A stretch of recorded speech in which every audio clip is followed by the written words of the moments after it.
So what the heck is a gentle leader? You've probably seen people wearing these. Well, you've probably seen people have their dogs wearing these. And goes around the nose, leash attaches under the chin, looks a bit like a muzzle. I remember when these first came out 30-ish years ago, everybody was like, oh, it's a muzzle, your dog is so aggressive. And you'll still hear that from people. And I think that's one of the downsides to using this and why it puts people off of using it. But honestly, I love the head collar. I recommend the Gentle Leader all the time. It's up there with the Kong as far as what I recommend because it works. It's basically like power steering for your dog. And you know I'm all about the path of least resistance. Let's do what's easy. Work smart, not hard. And the Gentle Leader by far is one of the best tools out there that you can use for your dog. So what makes it so different? It's about physics. So a dog, the strongest part of your dog is their chest and their neck. That's where they get that leverage to pull. So any apparatus that we put around their neck or their chest, they can dig in and get that leverage to keep pulling. So again, why work hard by trying to physically outmaneuver your dog when you can use the Gentle Leader, which goes on their face, around their nose, which is the weakest point of your dog. The leash attaches here, so literally, if your dog starts to pull and you stop, they do not get the leverage to continue pulling. It's like a miracle in the box. It is magic. And you don't really understand how it works or how great it is till you try it. It's one of those things. Like I can explain how wonderful chocolate is all day long, but you don't really understand until you eat it, and then you get it. So trying this, it, it, it's like power steering for your dog. It's the best way to describe it, you know. And I know some of the people out there. I date myself, but I've actually driven manual steering, and it's really hard. So anyway, that's the principle behind the Gentle Leader, behind the head collar. It was originally invented by an equine vet because it's the same principle, same design, basically, as a bridle for a horse. You wouldn't put a collar of any kind on a pony and expect to control them. And some of these dogs are stronger than horses, I am telling you. So how does it work? So now how you put it on your dog, and I'll go through the basics with you. The trick is really teaching your dog to like to wear it. And that's the other drawback to these, why I just don't put one on every dog, is because you do have to teach them to like to wear it. I'm sure it feels weird.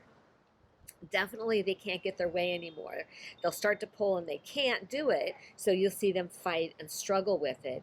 And that's at the point when most owners give up. They're like, oh, he doesn't like it, I'm not going to use it anymore. And then they'll struggle with, you know, being pulled down the street on a pincher collar or something, which could potentially do more damage than one of these. So you pair it with food. Put it on him while he's eating. Give him some treats when you put it on. I'll show you how to do it. And but what you don't want to do is leave him unattended with it, because I can't guarantee a lot of things in life, but I can guarantee if you leave him unattended, he'll get it off his nose and he will chew it.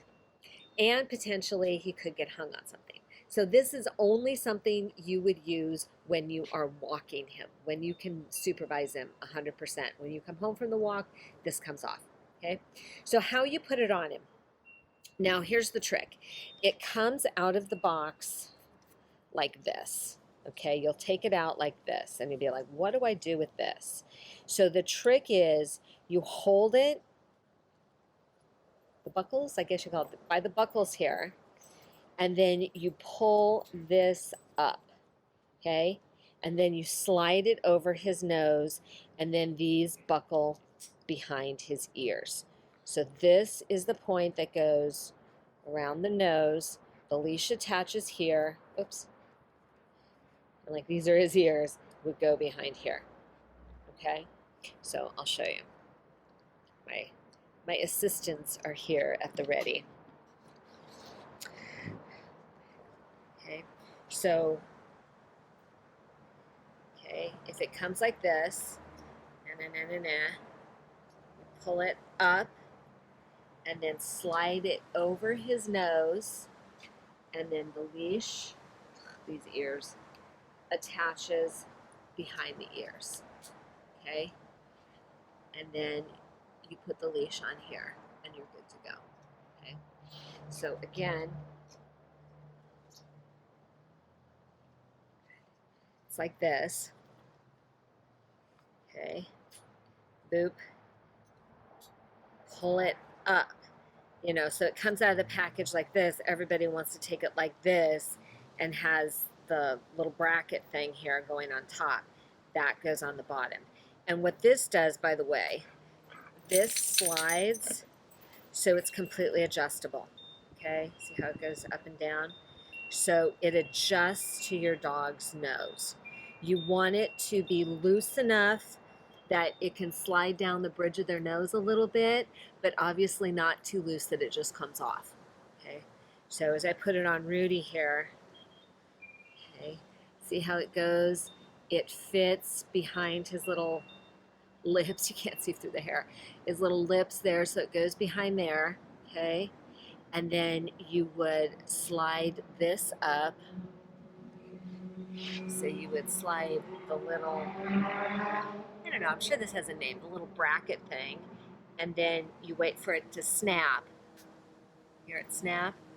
And then this attaches behind the ears. Now you only have to adjust, the first couple times you put it on. If you have an adult dog. Obviously with a puppy, you want to adjust every time because they're growing. So now behind the ears, just like you would a collar, this adjusts just like a regular collar adjusts. And again, you want it to be snug, but loose enough that you can get a couple fingers in there, okay? And then the leash attaches under the chin. The leash attaches right there.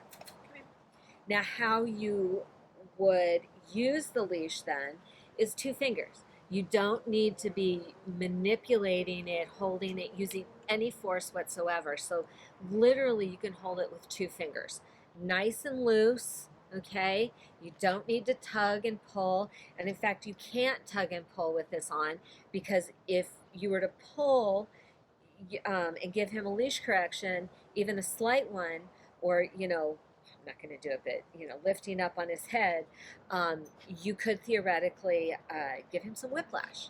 So always have the leash nice and loose. And the beauty of this, I don't know if you can see, if he starts to pull and I just stop, he literally can't control it. He can't continue pulling anymore. It's a beautiful thing. It's like power steering for your dog, okay? And again, over this way, Ruru. Good. How you would take it off then is you unsnap it and then just pull it off with the nose. So mess with it, play with it before you take your dog on a big long walk. Do it in your backyard. Mess with it, play with it, and get a feel for it before you take your dog on a big long walk. Even just going a few steps one direction and a few steps the other direction, again, to help you get the feel for it, because it really is a paradigm shift. It's such an unusual tool that we're not used to. We're so used to the harness and the collar and things around the neck and the chest, but we're not used to this, unless you have horses, and of course you're used to it. So mess with it, play with it, get a feel for it before you go for a walk for reals, okay?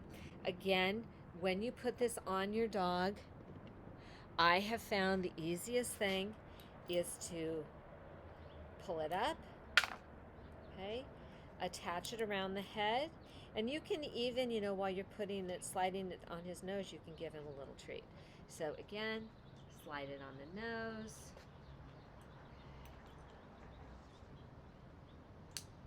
Fasten it back there, and then you're good to go. Now the main thing to keep in mind when you take your dog on a walk is 2 fingers, 2-finger rule, okay? You don't need to be forcing and pulling and yanking.